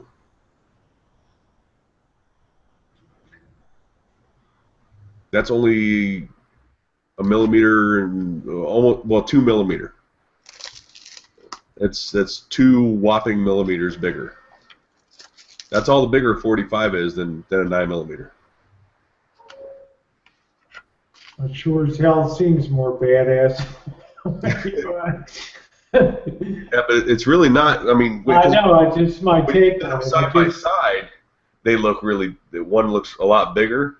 But if you were to able to put one inside the other, and how much room is left over around the circumference of it, it's. I mean, we're talking thin, thin, thin. Very little. I wonder if that marginal difference does make a difference, though, Matt. I don't know. With that, like Rick was talking about, that velocity, and that could translate to some real hitting power at the margin. I don't know. It's really interesting. It's a really interesting issue to think about that. Well, you can load up or buy really the best. The number one man stopper for the 45 ACP is not a 230 grain bullet. It is a 185 grain bullet traveling at 1,100 feet per second. 970. Oh no! If you get the 185 at 1,100 feet per second, that's the number 2 man stopper to a 357. A 9mm, usually a 115 grain hollow point, is traveling around 1,300 feet per second. So the 45 is more devastating. no doubt. That's also muzzle velocity. Now, Yeah. terminal velocity is something completely different. At what point, at what range, at what yardage does each round have its terminal velocity? I don't know that answer. Yeah. Well, I mean, I'm not down in a 9mm. Don't get me wrong. I'm just saying, and you know, the stats, everything that I've studied and looked, and you know, a 230 grain bullet at 800 feet per second, which is the average, 800 to 850 feet per second, it still has a little bit more foot-pounds of energy, but the trade-off is ammunition, your capacity. So it's a trade-off. You know, I mean, in your normal mugging, you know, whatever situation, you only need a few shots. And the 45 is actually a better round than the 9mm. But in, you know, looking at it, the overall picture, you might be in a shooter scenario, you might be in a whatever situation it is. I still think the little bit of difference there is between a 9mm and a 45, I think the 45 is better. But that little bit of difference, I would rather have more rounds in my gun. Because that little bit of difference isn't enough to fucking sacrifice rounds in the gun. Let's go a different route here. Can we agree that the 40 sucks? Yeah. The 40 is great. The 40 sucks. The 40 is an awesome round. Either go 9 or 45. Either you go 45 or 9. I mean, make up your fucking mind. You can't fucking do it in the middle. I did a 9 and a 40. Let's compromise and go 40. Well, look, muzzle energy, right, beats the 45. Well, if you're gonna go 40, go 10mm. No, costs too much. Not that the 40 doesn't. Why do you think I went 9mm? Yeah, I shot one of them baby 10s, 10mm. You know, they got the Glock 26 and you know the baby Glocks. I shot one of them in a 10mm. Man, that's a handful. You get 9mm ammo everywhere. Well, and that's also a prepping reason to have those weird ass calibers, because you may say you ransack Walmart, right, and you're the last one there. The only shit left may be some crazy shit like 10mm or something. 357 SIG.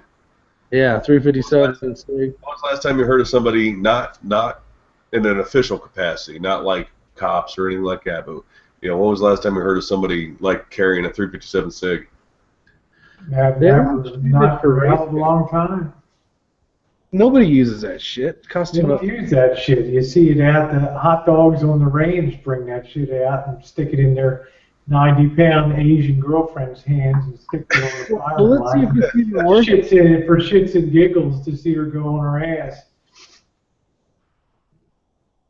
So it shoots a 357 SIG shoots 124 and 147 grain, and it muzzle energy is 502 and 490. So it's got a lot of punch to it. It's a good round. Yeah, It's it's just a hell of so a freaking round. expensive. It's just so freaking expensive to shoot, and about as uncommon as it gets. I mean, you might as well be shooting a 9x18. Like, what is that? The Makarov that shoots that? You know? Yeah, you're not gonna find that shit. You better be able to shoot it for a long time too. Yeah, the 357 SIG is a superior round. As far as a semi-auto, the 357 SIG is the fucking shit. But as far as buying ammo for it, you better buy it in fucking bulk and not rely on getting it at Walmart. Period. And the 806 Traveler says, or 45 Gap. There's another one. Or you better be able to do your exercises too if you think you're going to sustain in a gunfight with that. G Mango's out there. That's a lot of horse to be wheeling. The thing about And this is one of the other reasons I've kind of went more so than the 9mm is not to get too, you know, whatever. But if the shit really hits the fan, 9mm will be the cartridge used the most. And so when you plow down a few people and you go down there and strip them of their ammo, more than likely it's going to be 9mm. Oh yeah. The guns you use need to be the guns that the ammo that you resupply yourself with is what your fucking enemy is using. Well, that's a whole other reason to have for AK guys to, you know, consider buying an AR. I mean, I would never consider it, but just the sheer popularity of it, you know, is enough to squirrel one away just for shit's fan, you know, because you'll be able to resupply with it. Or just to go ahead and pick up their gun and their ammo. Well, that's why I carry an AK. While you're fucking around with that forward assist button, I take your AR. Finding parts though, Matt, unless you have, which I'm sure you probably have some extras, but finding parts for those things are going to be a bitch compared to finding parts for an AR. Of course, you won't need the parts because it's an AK, I know. Yeah, I mean, you That's really why There we go. the only extra parts you need for an AK is the bullets.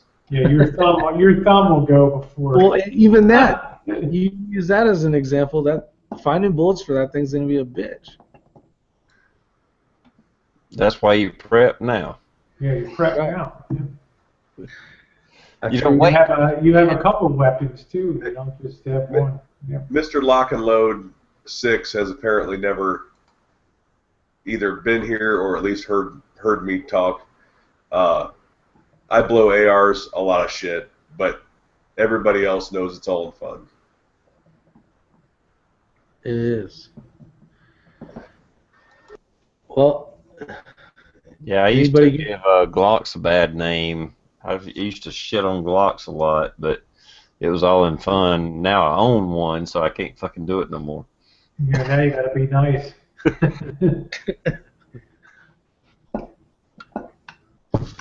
And I will say, carrying a full-size fucking Glock 17 fully loaded is easier than carrying a 45 with only 9 rounds in it, and this will have 18 rounds in it. And it's easier to carry this than it was the 45. Yep. Well, we could lead Matt into a segue, especially if you run the Magpul Glock mags. They're even lighter. Anybody want to say anything about that? I have yet to find a Magpul product I like. You know that? Yeah, actually, I do know that. Yeah. I think I should save it for the review. No. Okay. You probably should. I bought two of the Magpul Glock 19 mags. I got them today. One of the first things I noticed is they're much lighter. So I got empty ones. I have like all kinds of shit sitting here just for this. But it is noticeably lighter than the Glock mag. And I can only assume it's thinner polymer and the lack of the steel insert, the steel liner, and the overbuilt, I mean, not, oh my God, I don't even know where to start. Breathe. Yeah, breathe, man. Breathe. But it's noticeably lighter, and so noticeably lighter, this is the comparison I was making before we started the show, is that when I put the loaded, like just like any other polymer frame pistol, they're top heavy. You know, everybody knows they're top heavy. But when you put the Glock magazine in it, it seems to act like a ballast, like it balances it out. But the Magpul Glock mag is so much noticeably lighter that when I put that in there, the gun now feels top heavy. And I don't know how much I like that. Well, I guess it's a use and comfort thing. You get used to it. And then they didn't put steel inserts in it. They didn't. The mag obviously is not any thicker, but they overbuilt the fuck out of the base plate. Which, what's the one thing that people that conceal carry, what's the one thing they complain about? Printing. And what prints? Your grip and the length of the grip. So why in the hell would you make a base plate that's an 1/8 inch or more, 3/16 longer than the Glock mag? When the Glock mag, there's absolutely no reason, there's nothing wrong with that design. There's absolutely no reason to build that base plate up. There's one thing wrong with that design, Matt. Well, the Magpul mag is way easier to take apart than the Glock mag. I will give it that. Yeah, no, I think those are good. The reason why I like those, I think you can buy a few extra because they are a little cheaper, and you could throw those things in your car, truck, back seat, bug out bag, whatever the case is, and then they're going to work perfect. Now, they're not probably the best. Like I put in my video, I put, if your job is to go to war and utilize that gun as your weapon, you know, and you use it as the weapon, that's your job. You're not just out, you know, shooting at a sporting tournament or whatever. I would definitely go with the Glock mags, but for the price, they're pretty legit. Yeah, I just think that they overthink things. It's like, you know, I got the KCI Glock mag sitting here. I got a +2 on it, but they're damn near identical to the Glock mags, except for the spring's a little weaker. That's the only difference, really. But there's absolutely nothing wrong with these Korean mags for like $10. And just like those junk-ass AK mags that Magpul came out with, they make these. Somebody needs to tell Magpul there's nothing wrong with metal. That's what it is. Not everything has to be 100% polymer. There's absolutely nothing wrong with putting metal in your magazines other than the spring.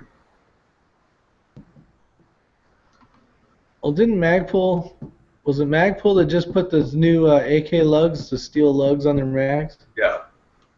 Yeah. Yeah, well, there's a perfect example. Their first generation of AK mags were absolute hot garbage. And they learned their lesson, and now are putting steel in it. And I think they're going to do the same thing with these. Yeah, they probably will. I have to say, with what little, I mean, I hadn't had my Glock long, but what little I've played around with it and shot it, if you want to go cheap, and I have not shot a Magpul Glock mag, so I can't speak for that. But as far as going cheap, I'd say the Korean mags, if I want to go cheap, that would be the way I would go. I'm not down in Magpul. I think it's great to buy Magpul because they are an American product, and we should support American companies. But just as far as cheap magazines, I have to say, for the price, I have to go with the Koreans. Now, what's the name of it? You keep saying Korean one, or is there a name so you know where to go and look for them? KCI. Yep. KCI. Tom Charlie, India. Yeah, I mean, there's a Korean mag. That's a Glock mag. Sorry. There's a Korean mag. It looks just like a Glock mag. It has the metal liner. It has the indicators of the. I mean, it's pretty much fucking identical to a Glock mag, other than like Matt said, you can tell a little difference. The spring isn't quite as strong, but as far as if you just leave it in the stock configuration and not try to add a +2 mag adapter to it, it'll lock the slide back on the last round, and they're only 10, 11 bucks. So. Yeah, and somebody out in the chat room, oh, Mr. Lock and Load said Korean AK mags are the shit.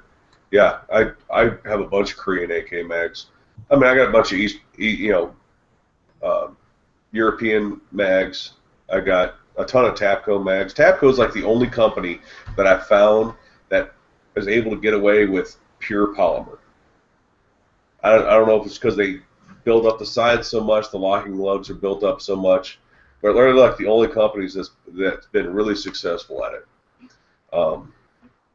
And for the price also.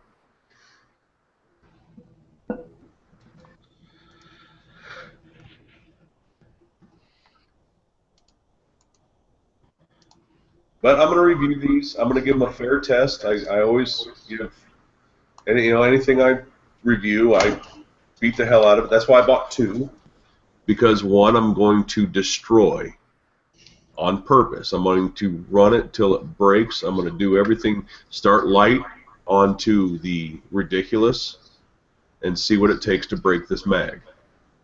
And as long as it makes it a reasonable way through the test, I'm going to give it a good review.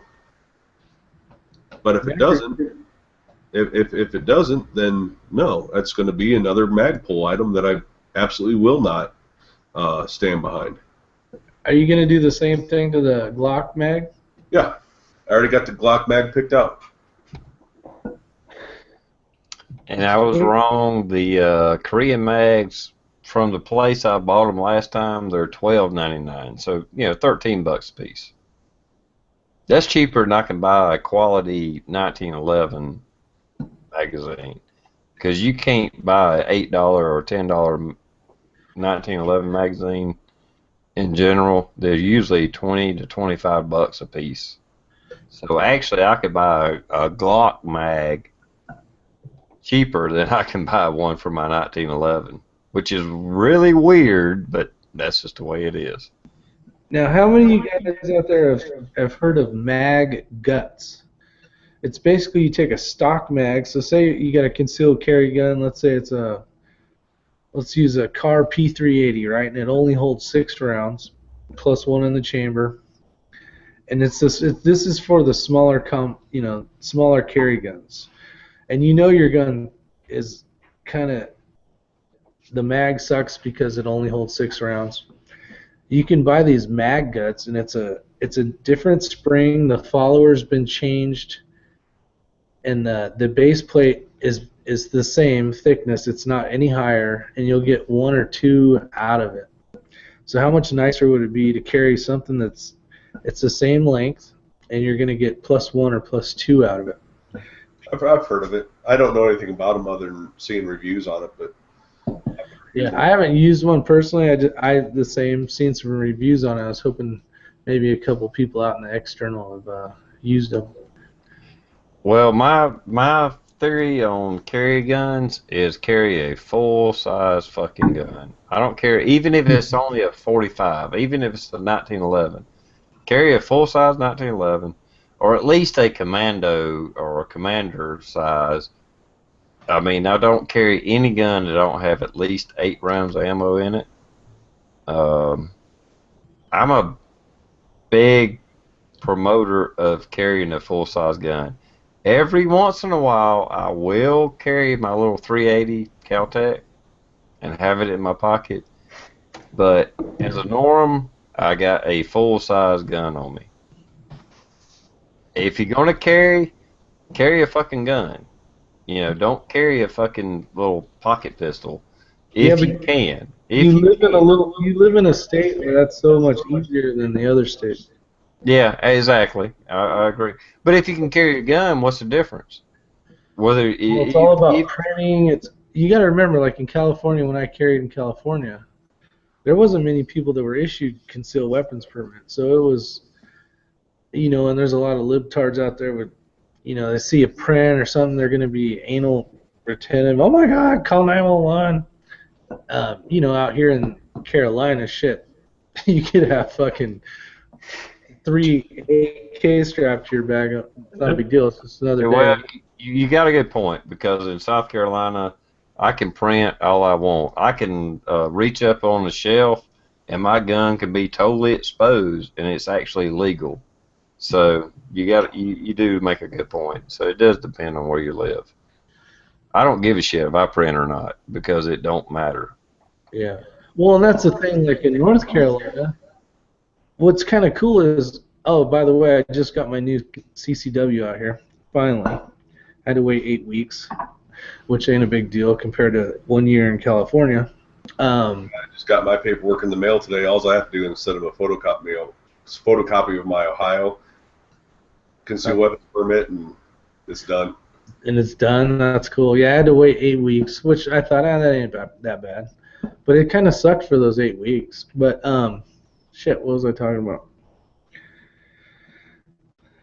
Printing. Oh, no. So yeah, so say you do show, right? Yeah, I reach up. I'm in Ingles, and I go to grab some box off the top shelf. Then you have an open carry here and a concealed carry, so it doesn't matter either way. If you start to show some, it's open carry. You know what I mean? I was thinking about that yesterday. It's a concealed firearm, but what I'm saying is if you reach up and your jacket is too high, then it don't matter either way. Yeah. The only reason I even getting my concealed weapons permit here, even though we don't need it, is the possibility of future Purchases. No, future PSD details. So, The so, best. yeah, you got to have it for like PSD type work. I like it because now I don't have to go buy any more gun permits. You just walk into the gun store and say, "I'll take that today." Pretty nice, huh? Yeah, it's so bitchin'. I love it. I should have moved to North Carolina 180 years ago. Yeah, I mean, even though we have the background check, which is national, if you have the concealed weapon permit, I didn't know that it was like that in North Carolina, but I know in South Carolina, when I bought this Glock, I didn't have to go through a background check. I just threw my concealed weapon permit down on the counter. He wrote the number down. Boom, I was done. I walked out. Because I already been through an FBI background check and fingerprints and all that shit. So, TR, does yours look like this laminated card? mine looks just like a driver's license, except it just says concealed weapon permit on the top, Like, other than driver's license. and that's how California's was. This is. Yeah, it was pretty easy, I gotta California. make sure I don't show my shit here. But the it's a credit card. Where this one is just a piece of paper laminated with all my shit on the front. I'm showing you the back. Well, North Carolina is different than South Carolina, no doubt. Actually, North Carolina is more restrictive on guns than South Carolina, but it's still pretty liberal compared to other states. Yeah.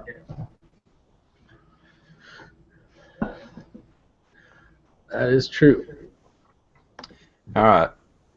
It's been about 2 hours, and I'd like to wrap this up if you guys don't mind. I got to work tomorrow, so I'm going to hit the sack. But if there's anything else anybody wants to bring up, go right ahead. And when I let you do your outros, and we can discuss it for a few minutes, that's fine. But I'm going to start with Matt and let him do his outro. Well, thanks for having me on tonight. Yeah, all the Glock talk and AR talk and AK talk, it's all in fun anyway. But yeah, I got some gun and gear reviews coming up. Obviously the Magpul Glock mags, I'm going to probably record that this weekend, and hopefully, if all goes well, next weekend I will have a gun review for you. Other than that, check out the channel, Resist the Tyranny, Guns, Gear, and Politics, or just Resist the Tyranny on YouTube. Check me out on all the different social networks. Buy a shirt while you're out and about at resistthetyranny.spreadshirt.com. And I talked to Super Uncle Ryan today, and he is excited to get his plate carrier and plates. So congratulations to him again. And go to Tiny Teardrops channel. I told him I would shout him out. He is sending me some stickers that he made, and go check out his "Come Take It" sticker. "Come Take It" sticker that he's got out now. He's selling sticker packs. Okay, cool. We'll do that. Rick, is your 6 covered? Go ahead and do an outro and anything you got coming up on your channel. First off, thanks again. You got a fan out there that's got some good information for you. And everybody in the external, thanks for showing up. Without you guys, obviously, it wouldn't be as much fun. But I appreciate you letting me on the panel again, TR. But if you're not familiar with my channel, like I said before, check it out. If you want to become a new subscriber and get the latest and greatest videos, come by and subscribe. So you guys have a good night, and thanks again for showing up. Cool. Great to have you on here, Rick. I'm glad when your schedule allows it, you have an invite all the time, no doubt. Rosie.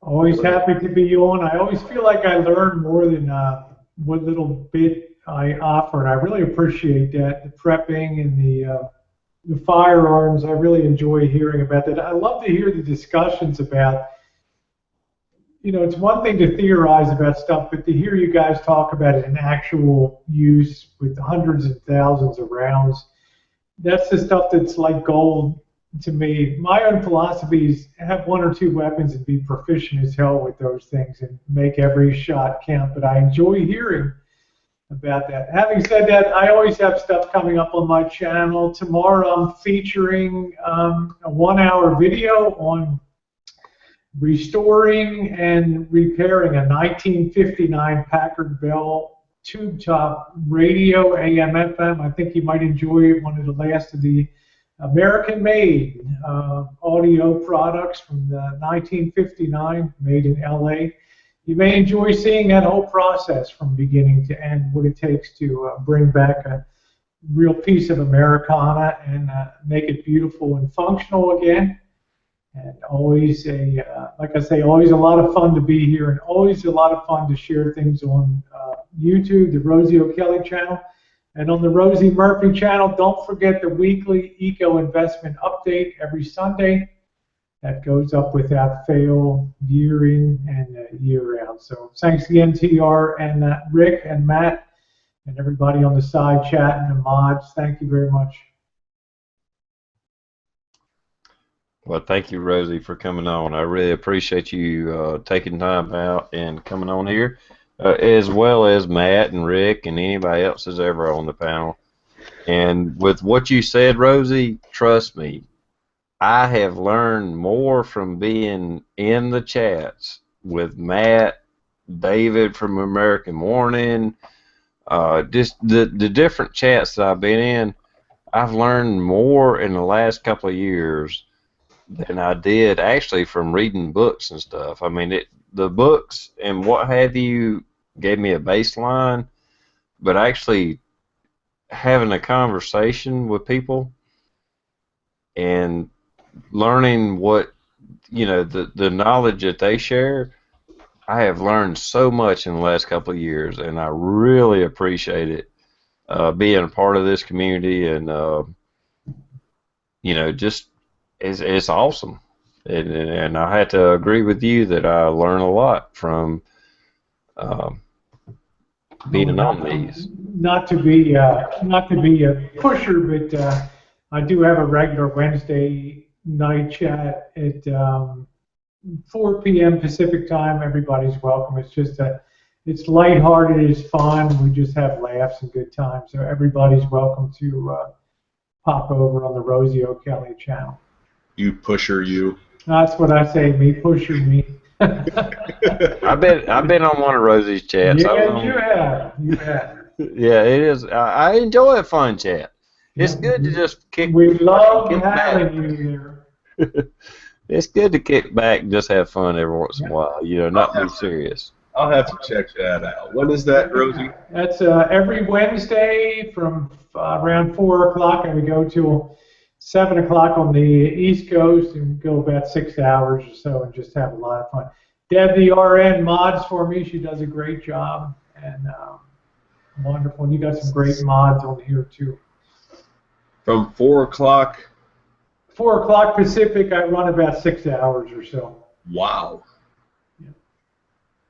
6 hours? Well, I used to run 8, but I got to get up at 5 a.m. So. Of course. Energizer bunny. Boom, boom, boom. Yeah, well, come to think of it, I mean, TR probably remembers the 4, 5, 6 hour chats that we used to do.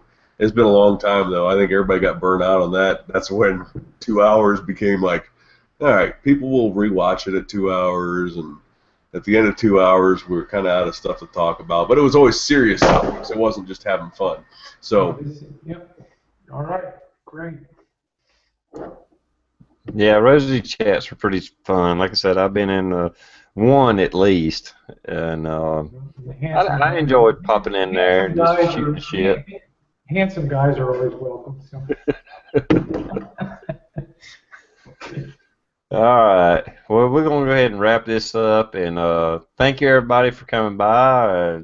I hope this was a fun chat for everybody, and I know it was for me. I enjoyed it, and we'll talk to everybody later. See you next week. See you, YouTube.